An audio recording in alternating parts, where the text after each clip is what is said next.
সে সব ছিল, হাত ছিল, পা ছিল, চোখ ছিল, মুখ ছিল, কান ছিল, রাজ্য ছিল, ধন ছিল, ছিল বিষয় বই ঘর, সবে থাকতে লালা বাবু ছিলেন সেদিনে সব। সব ছিল, কিন্তু লালা সেদিন বেঁচে ছিল না। সব ছিল, সব ছিল, কিন্তু লালা সব ছিল। তার বিষয় সব মরা, সব থাকতেও সব। একদিন একটা কাজের মেয়ে সঙ্গে বিছানায় লালা গেছে ঘরের মাঝে, কি বাদে পাই। এর নাম ছিল কৃষ্ণচন্দ্রের, বাড়ি ছিল কলকাতায়। যখন দেখলে তো সব মানুষ বলে কে আছিস, আমার চাবুকটা নিয়ে আই। মেয়েটাকে 3 বার বের করে ঘাত করা। মেয়েটা উঠে বসে বসে খুব কাঁদছে, কাঁদতে কাঁদতে ঠিক ঠিক করে হাসছে। কৃষ্ণচন্দ্র জিজ্ঞেস করছে, মেয়ে কাঁদলি এবার হাসলি কেন? বলে তুমি আমাকে মারবে, লাগবে না, আমার আমাকে কথা হবে না। বলো হাসলি কেন? বলে বাবু এই বিছানায় একবারে শয়নে করে যদি 3 বারে চাবুকের ভাত খেতে হয়, এই বিছানায় যে গোটা জীবন শয়নে করেছে তার পিঠে কতবারে পড়বে। আমাদের ভেবে দেখে হাসিয়েছে, একবার তো শয়নে করেছে তাতেই 3 বার। আর যে গোটা জীবনে বিছানায় ঘুমানো তাদের দৃষ্টি কবার করবে ভাববো। এমন সময় এক ভিখারি বানাই তাদের কৃষ্ণ নাম দিল বাবার সঙ্গে কর্ম ঘটে রাধে গোবিন্দ বলে দাঁড়িয়েছে। লালা কৃষ্ণচন্দ্র করেছে কিছু মণি মুক্তা নিয়ে বলে ভিখারি ওর করো বাবা, আমাকে কিছু দিয়ে দাও। ছোলা তারা দিয়ে দিয়েছে। ভিখারি ছোলাটাকে কাঁধে নিয়ে যেতে যেতে হাতিতেই দেখবেন একটা নদী আছে যাকে বলে পাক মারান্ডু, গেলে দেখতে পাবেন নদীটা। নদীটা পার হবার আগে ঝোলাতে যে মণিমুক্তাটা ছিল সেটা জলের মধ্যে ভেসে ফেলে দিয়ে ঝোলাটাকে কাঁধে লাগিয়ে চলে যাচ্ছে। একজন এসে খবর দিল, রাজামশাই যারা অভাব মেটাবার জন্য আপনি দিলেন সে তো জলে ফেটে দিল। সঙ্গে সঙ্গে লোক পাঠিয়ে দেখে আমার বলে, আরে ভিখারি তোকে তো অভাব মেটানোর জন্য এসব জিনিস দিলাম, তা তুই ফেলে দিলি কেন? বাবু তোমার কাছে ভিক্ষা লইয়ে যখন রাস্তায় চলে যায়,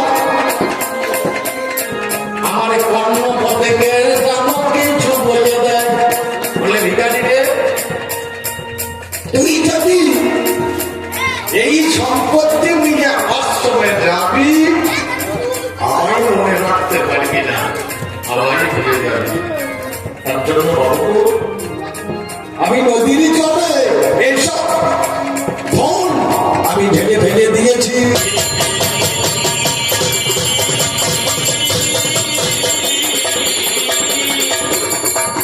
ফিরে গেছে লালা বাবু। এমন সময় এক মেয়ে বাবার কাছে বাবা গো, বাবা গো বেলা বলে যাই, বাসনায় আগুন দাও। বাবা কাছে শুনছে বেলা হয়ে যায়, বাসনায় আগুন। লালা চিন্তা করছে আমার তো বেলা নেই, আমার তো বাসনায় আগুন দিতে হবে। ঘরে বাড়ি পরিত্যাগ, লালা বাচ্চা করবে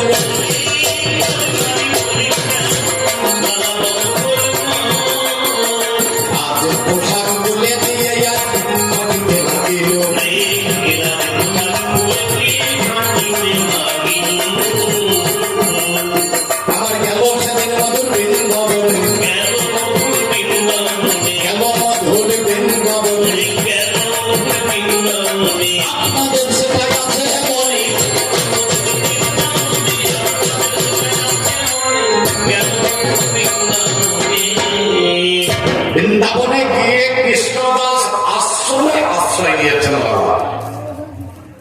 প্রথমে গেলেন, যাওয়ার পরে আশ্রমে গিয়ে বলল আমি আপনার কাছে কিছু নিতে চাই। বলে ঠিক আছে, আজ হবে না, কাল প্রভাতে এসো। সন্ধ্যা হয়ে গেছে, গেছে যমুনা নদীর তীরে। তীরে গিয়ে একটা বালি দিয়ে বিছানা তৈরি করে তার উপরে বালির বালিশ, বাঁশ বালিশ তৈরি করে লালা দিয়ে আছে। সখীরা স্নান করতে গিয়ে বলছে, রে এ মনে হয় রাজার ছেলে ছিল, বাড়ি ছেড়েছে কিন্তু এখনো বিছানা ছাড়তে পারেনি। উঠে যাওয়া ধপট করে ভেঙে দিয়ে আবার ছুটতে ছুটতে গিয়ে গুরুর আসনে গুরুর চরণে জড়িয়ে ধরেছে। গুরু গো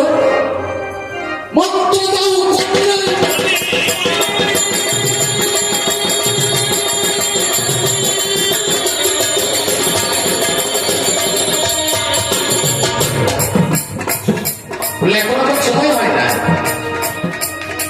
বলে গুরুর মতো নিতে আবার সময় লাগে না।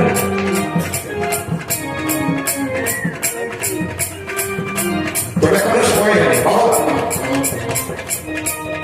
গুরুকে যে কর্ম করতে হবে বিশ্ব দুনিয়া, সেই কর্ম করবোই আমি, কথা মিথ্যা নয়। যথাযথ কর্ম আছে, যে কর্ম হোক না কেন আমি করবো, তবু আমার করলে আমার গুরু মন্ত্র পেতেই হবে। এর নাম হচ্ছে নিষ্ঠা।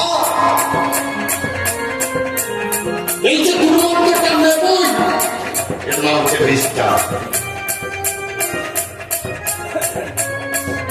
ভিক্ষার ঝোলা খাতে তুলে দিয়ে গোটা বৃন্দাবন বারোবরি করে নিয়ে এলো গুরুদেবের চরণে।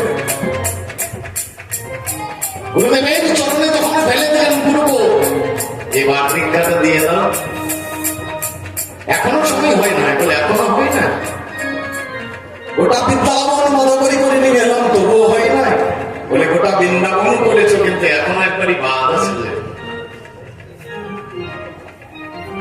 বলে না না, আত্মবোধ বাদ নেই। বলে আর একজনের বাড়ি থেকে যাওয়া লাগবে।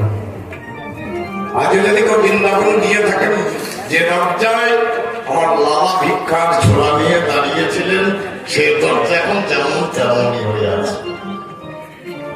আমি বেশি দিন হয়নি, আজও এখনো 20 দিন করেনি। 20 দিন আগে আমি বৃন্দাবনে ছিলাম। এই রামাবাবুর দরজায় যেতে হবে। বলে না না, ওটা হবে না, আমার বড় শত্রু বটে।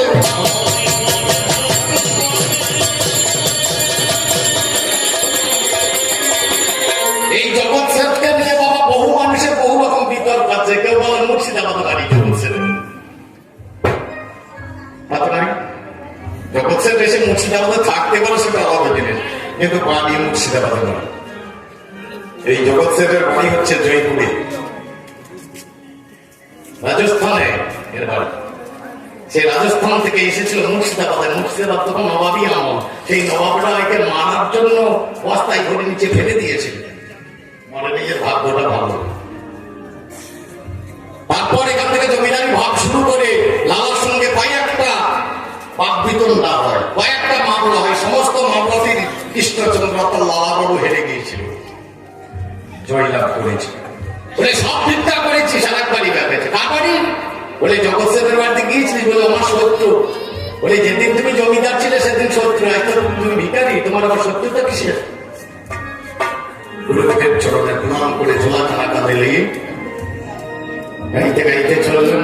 আমি দিনে ভিখারি করি মাধু করি জগৎ সেটের ধারে।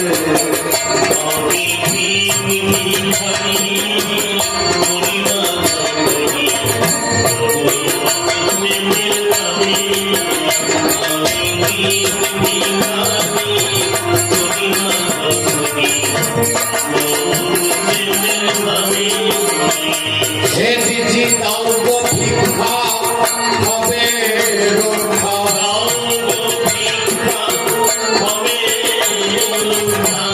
গুরু চরণ পরে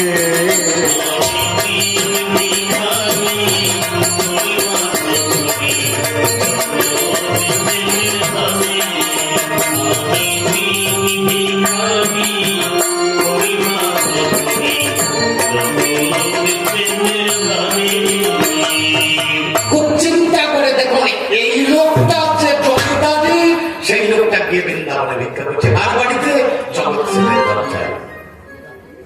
জগৎ সেন এসে দেখছে, দেখে দাঁড়িয়েছে, করজোড়ে বলছে, বাবু আপনি? বলে বলে না বাবু, দেখছেন আমি ভিখারি, মণি মালিক করে দিতে আসতে জলি ভিক্ষা মেলে বলে মণি এক মুষ্টি কন্ডুল যদি করতে পারে তাহলে থাকতে পারে গুরু সম্মান ওপর সেটি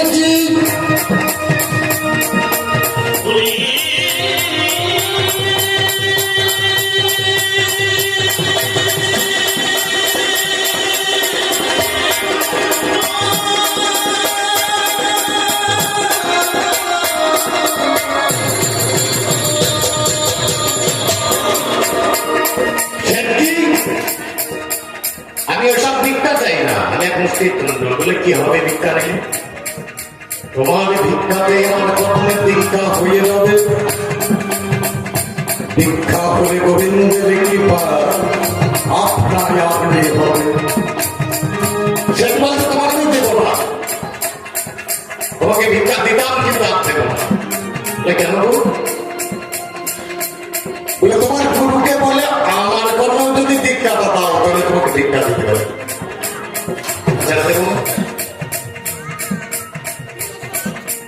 কথা মানলো না দাদা, বলে তোমাকে ওটাও করতে না। আর একটা কথা তুমি রাখো, বলুন যদি কোনদিনে পাও সেই গোবিন্দের শ্রীচরণ দর্শন করতে আমাকে সঙ্গে করে নিয়ে আমি একবার দর্শন করবো তোমার সঙ্গেতে। লালা কথা দিয়ে বন্ধু বর পাতিয়ে দিয়ে ভিক্ষাটা নিয়ে এসে গুরু চরণে ফেলে দিলেন। গুরু বলে লালা স্নান করে আয়, যমুনায় স্নান করে এসে গুরুর পাশে বসলেন। দক্ষিণে কর্ণে জিউ বালিঙ্গ রাধা কৃষ্ণ রামামৃত ভিড় লালা বাবুরি কানে দিলেন।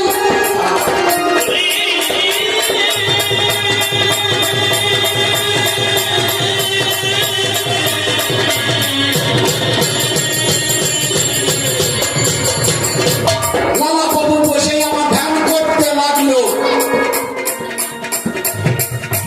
লালা তো জানে না হায় কৃষ্ণ করুণা সিন্ধু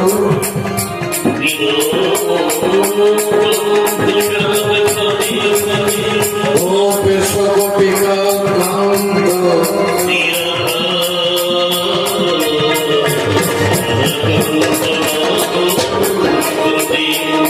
পঞ্চা কল্পতরু ভস্য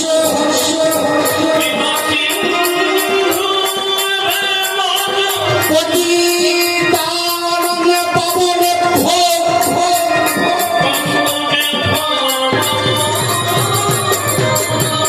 কয়ে কৃষ্ণ হৃদয়ময়কে চিনতে পারে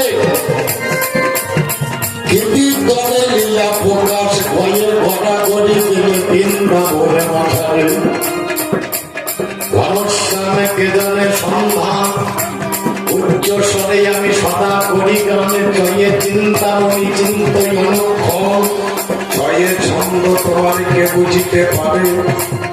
কৃপা করো গোবিন্দ গোসাই বসে বসে নাম যাবে করিছে সদাই। এইভাবে বসে বসে তুমি তেলা দিল আর কি আমার থাকতে পারে স্বামী দুর্বল ভগবানের কৃষ্ণ দিবঙ্গ ভঙ্গে মাঠাবে লালার সামনে বেদনায়। লালা বাবু জগৎ সেদিন দেখে নাই দুই ভক্তদের দর্শন করে জানাই গভীর গানে ওই আমার ভগবানে জানাই বিহিত বিধানে এক নাম ভক্তি করে চিন্তা করা চাই। প্রথমে থেকে নিষ্ঠা হয় বিশ্ব দুনিয়ায়, নিষ্ঠা থেকে আসবে শ্রদ্ধা, শ্রদ্ধাতে আসবে ভক্তি, যার নাম মহাভাব মহাবাদ হলে হবে ভক্তির মুক্তি। তাই বলি বলো বাবা তোমার কাছে ভাই এই ভক্তি কাকে বলে একটু তোমায় জানানো। নিষ্ঠা, নিষ্ঠা থেকে আসবে শ্রদ্ধা, শ্রদ্ধা থেকে আসবে ভাব, ভাবের পরে আসবে মহাভাব, সেই মহাভাবের রসটারই নাম ভক্তি। এই নিষ্ঠা কাকে বলে? এই এক প্রশ্নের উত্তর পেতে গেলে 4 ঘন্টা যাবে। এই ভাব মহাভাব নিষ্ঠা আর শ্রদ্ধা এই কটাকে ব্যাখ্যা করতে গেলে বাবা 4 ঘন্টা যাবে।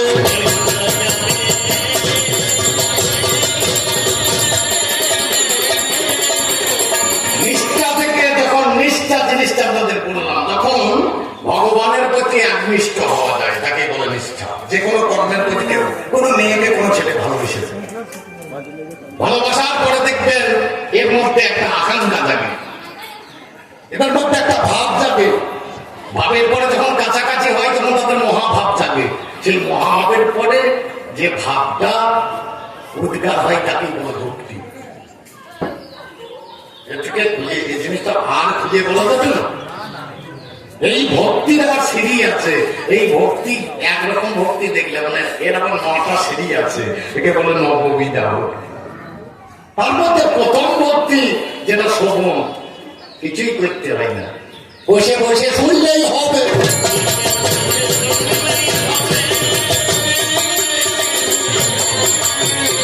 আপনারা মনে মনে ভাববেন শুনলে হবে, আমরা এত শুনছি হয় না কেন? সোনার মতো শুনতে হবে তো, সোনার মতো শুনতে হবে। ওই চাঁদির মতো, রূপোর মতো, টিনের মতো হাত এসব শুনলে আপনার সোনার মতো শুনতে হবে। শুনেছিল পরীক্ষিত বসে বসে হয়, বলেছিল সুখদেব সবাই বললেন কে? সুখদেব গোস্বামী। আর শুনলেন কে? তাহলে শোভন আর কীর্তন দুটো রাস্তা, দুটো সিঁড়ি। প্রথম শুনলেন পরীক্ষিত রাজা, আর বললেন সুখদেব গোস্বামী। শুধু ভগবানকে ডাকলে হবে না, ভগবানকে ডাকতে গেলে বাবার একটা লাঠি চাই। ওপরটা হচ্ছে ভগবান আর নিচেটা হচ্ছে ভক্ত, মাঝখানে একটা বাবার কঞ্চি চাই। এই কঞ্চি ছাড়া লতা গাছ যেমন উপরে উঠতে পারবো না, আমিও তেমন উঠতে পারবো না। এই ফাঁকি কি চাই? আশ্রয় লইয়া ভজে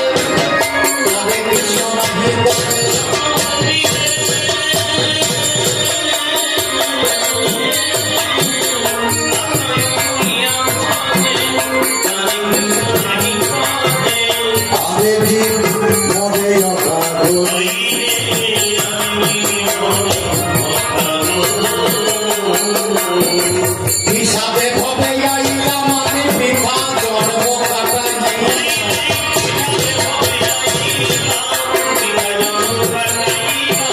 সামানিলাম রাতুল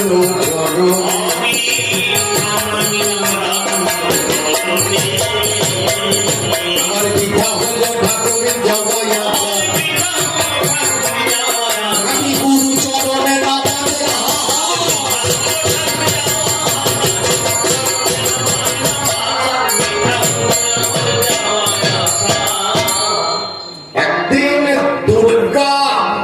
শিব মানে মহাদেব আর পার্বতী দুজন কৈলাস শিখরে আসে। নারদমণি ধীরে ধীরে চলে এসেছে। ভোলানাথ চোখ বন্ধ করে কৈলাসে বসেই আছে, আর দুর্গা মা কৈলাসের বাইরে কর্মে ব্যস্ত। নারদমণি এসে তো কাজ হচ্ছে মজা। নারদমণি এসে দাঁড়িয়ে দাঁড়িয়ে বলছে, আচ্ছা মামি, মামা চোখ বন্ধ করে মামাটা গিয়েছিলি? বলছে হ্যাঁ গিয়েছিলাম। কেমন আছো মামি? বলে ভালো আছে। বলে হ্যাঁ গিয়েছিলে? বলে গিয়েছিল। বলে কেমন দেখলি? তো ওদের চোখ বন্ধ করে বসে আছে। বলছে হ্যাঁ আমি, ও তো নিজেই ভগবান, তাহলে আবার ভগবান হয়ে তার ধ্যান করবে। তোমার মজাটা লাগিয়ে দিচ্ছে। বলে মামা তো নিজেই ভগবান, আবার ভগবান হয়ে তার ধ্যান করবে, এটা বড় মজা শুনে।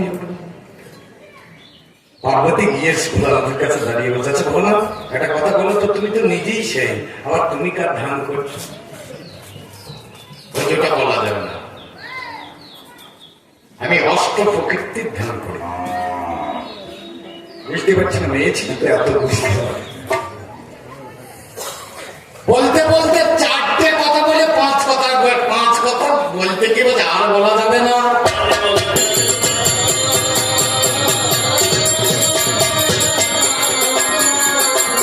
বলতে তোমাকে হবে, তোমার এই যে গলায় মালা করে, মুন্ডু মালা করে, সব মেয়ে ছেলের মালা, এত মালা তুমি কোথায় পেলে? গলায় তোমার হাত, এত হাত তুমি কোথা পেলে? ভোলানাথ মাথায় হাত দিয়ে বলছে, তুমি যতবার মরেছো তোমার সেই মস্তক গুলো তোমাকে আমি এত ভালোবাসি আমার গলার মধ্যে ঝুলিয়ে রেখেছি। যতবার মারা গেছে তোমার একটা করে হাত তুলে নিয়ে আমি মালা করে আমার গলার মধ্যে রেখে দিয়েছি। আচ্ছা মহাদেব, তুমি মরো না কেন? তুমি তো গোটা জীবন বেঁচে আছো, তুমি মরছো না? বলে এর তো একটা কাজ আছে, তার জন্য আমি মরি না। বলে তোমার আমি অজ্ঞান নেই, তাহলে সেই কাজ আমাকে শোনাও, ওই কাজটা শিখবো।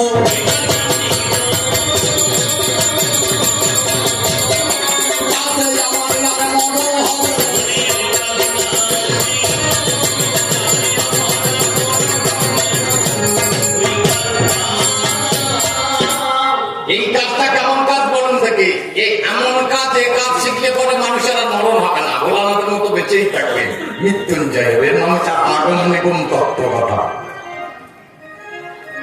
তাকে বলে রাত্রি 12টার পরে আমি বলবো তোমাকে, কিন্তু তার আগে আমার কৈলাসটাকে একবার পরিষ্কার করে দিতে হবে।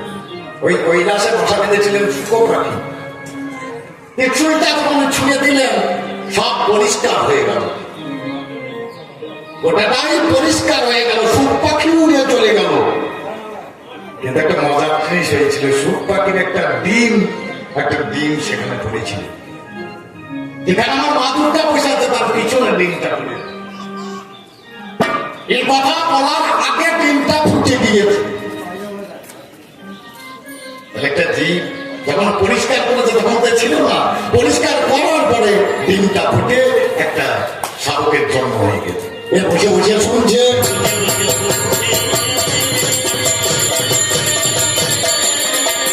মহাদেবে আমার সেদিন জানাচ্ছে,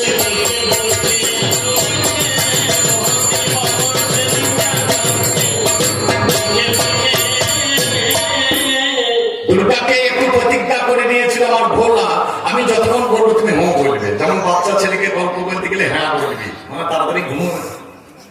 মহাদেব সেই করে নিয়েছে। যখন বলতে বলতে দেখছে দুর্গা ঘুমিয়ে গেছে, পক্ষীটা দেখছে তুমি আশ্চর্য জিনিস শোভন করছেন, তাহলে আমি যদি বন্ধ করে দিই, এখন যদি না হয় তাহলে তার হবে না, এ হওয়া দিতে আরম্ভ। দুর্গার কণ্ঠস্বর নকল করে হ্যাঁ বলেছিল। যখন বলা শেষ হয়ে গেল, দুর্গা বলে ঢাল দিয়েছে, দুর্গা দেখছি ঘুমাচ্ছে। তাহলে আমার কথার হওয়া দিল কি? তাকিয়ে দেখে একটা পক্ষী উড়ে চলে যায়। সর্বনাশ হয়ে গেছে, ভোলা ভাবে ভাই পিছুন খানায় অমনি বাবার গানে ছুঁয়ে দিল, মনে করে আজকে তুমি শুনিয়ে চলো, এখানে সেখানে ঘুরে পক্ষে থাকার জায়গা নাই, যেখানে যাই কিছু ছোটে আপনাদের জানায়, যেখানে যায় কিছুটা সেখানেই ছোটে, পাখি দেখে আর আমার কথা রাস্তা নাই। সেই সময় ব্যাসদেবের স্ত্রী রেণুকা তিনি গিয়েছিলেন মাঠে। তখন নারীরা মাঠের দিকে গেলে, আজকে দেখবেন মাঠের দিকে গেলে নারীরা সামনে বসন দেয়, আগেকার থেকে বসন দিত না। ফাঁকা জায়গা দেখতে পেয়ে আমার জনি দেশে পক্ষী বন, ওইখানে ত্রিশূল দাঁড়িয়ে গেল। ত্রিশূল ফিরে এসে মহাদেব বলে আমি বধ করতে পারবো না। কেন বলে আমি নারী বধ করতে পারবো না, অত বাপের ভাগে আমি হতে পারবো। ওই গর্ভে 18 বছর ধরে ওই পক্ষী থাকলেন, ওই গর্ভে জন্ম নিলেন আমার শুকদেব গোস্বামী। 18 বছরের বালক উলঙ্গ হয়ে হাত থাকতে চলে যাচ্ছে। ব্যাস বলছে শোন শোন শোন, শোনে না, চলে যাচ্ছে। কতগুলো রমণী স্নান করছে পুকুরে, উলঙ্গ হয়ে তারা দেখতে আসছে শুকদেব গোস্বামীকে। তখন তার পিতা গিয়েছেন নারীগুলো জলে নেবে। বেদব্যাস কলে জলে দাঁড়িয়ে বলছে, মা আমার ছেলে পূর্ণ যুবক, একে দেখে তোমাদের কিছু লজ্জা লাগবে না, আমি মৃত্যু বয়স, আমার থেকে লজ্জা লাগবে না। বলে বাবা আপনার ছেলে নির্মায়াতে জন্মেছে, আপনার মধ্যে মায়া আছে, এ দুটির মধ্যে হবে না। বাবা গোটাকুটি বলতে গেলে অনেক সময় লেগে যাবে। সুখদেব গোস্বামী গেলেন জঙ্গলের মাঝখানে, জঙ্গলে বসে বসে ভাগবত পাঠ করে। প্রতিদিনের সন্ধ্যাবেলায় ভাগবত পাঠ করে। একদিন একজন ব্রাহ্মণ এলো তাহারও ধারে, একটা ব্রাহ্মণ এসে ভাগবত শ্রবণ করছে, খুব প্রেম, খুব কাঁদছে, খুব আনন্দ। বলে বাবারে এত ভাগবত পাঠ করলি, গুরু করেছিস? বলে না, গুরু তো করা হয়নি। বলে কাল সকালে যাবি, এই জঙ্গলের মাঝে একজন গুরু আছে, একে গুরু করে আসবি।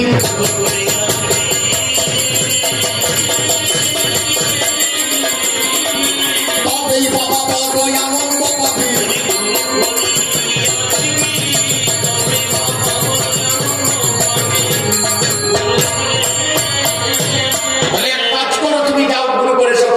সকালে যখন গুরুর আশ্রমের দিকে গেলেন, দেখছেন কতগুলো রমণী অনাবৃত দেহে স্তনযুগলে তৈল লাগিয়ে গুরুদেবের পৃষ্ঠদেবে তৈল বর্তন করছেন, কানে হাত দিয়ে ছুটে পাঠিয়ে এলেন। বলে পরের দিন আবার ভাগবতে বসলেন, ওই ব্রাহ্মণ আবার এলেন। দুজনে বসে বসে উনি বলছেন আর ব্রাহ্মণ শ্রবণ করছেন, শ্রবণ করতে করতে বসে আছে। বলে আরে গুরু করেছিস, আজ তো ভালো ভাব হয়েছে। বলে না গুরু হয়নি, গুরু দর্শন হয়েছে। বলে গুরু করলেন না কেন? বলে এই গুরু আমার পছন্দ হয় না। বলে আমি অভিশাপ করছি, 84 লক্ষ জনে ভবনে যাবে। অপরাধ করে ফেলেছে।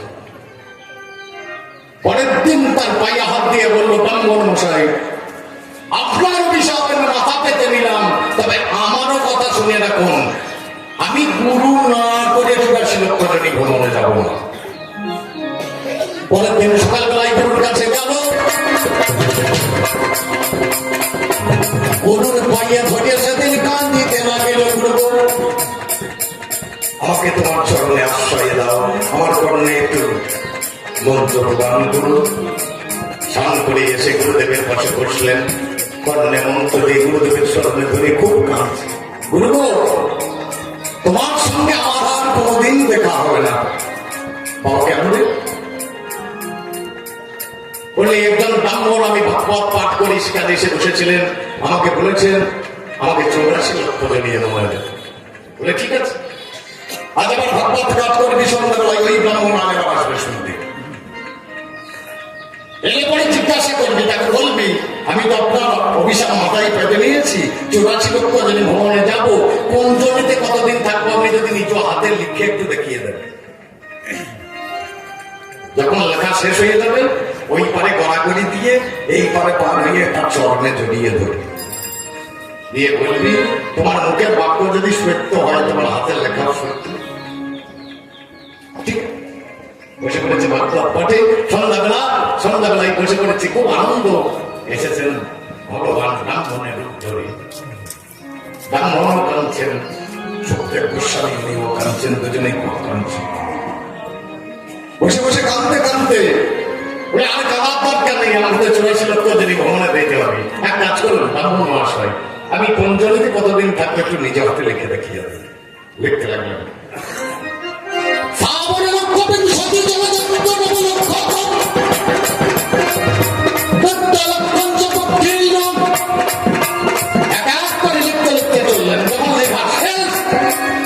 ওই পারেল শুয়ে গড়াগড়ি দিয়েছে,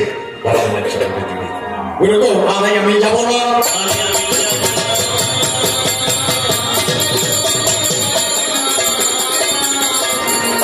তার মানে আপনার মুখের বাক্য যদি সত্য হয়, আপনার হাতের লেখা সত্য, তাহলে আপনি বলেছেন 84 লক্ষ জনে ভ্রমণে যেতে, আমার তো ভ্রমণ হয়ে গেছে, আর আমি যাবো। বলে এই বিদ্যা তোকে কে শেখালো? বলে আমার গুরু। গুরু করেছিস? বলে করেছি। ভগবান কলম দিলেন, গুরু রুষ্ট হলে কৃষ্ণ রাখি পাবে না রে, আর কৃষ্ণ রুষ্ট হলে গুরু রাখি পাবে পাবে। তাইতে ভগবান গুরু করবে।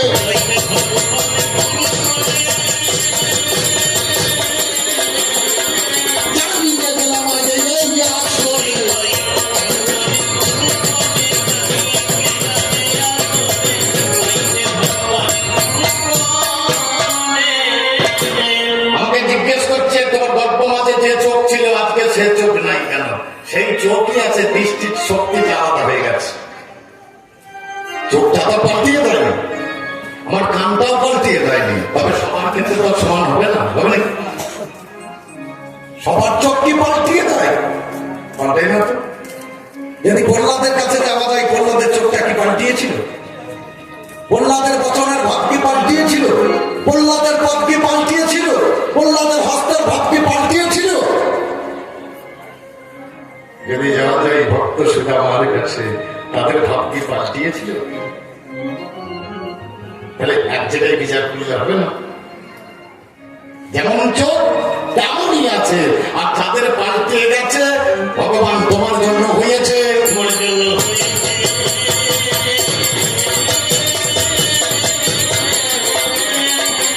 এই তো কোটাকুটের কথা জিজ্ঞাসা ছিল, এই কথাগুলো ওনাকে বলা গেল। এবার আমি কিছু শোনাবো।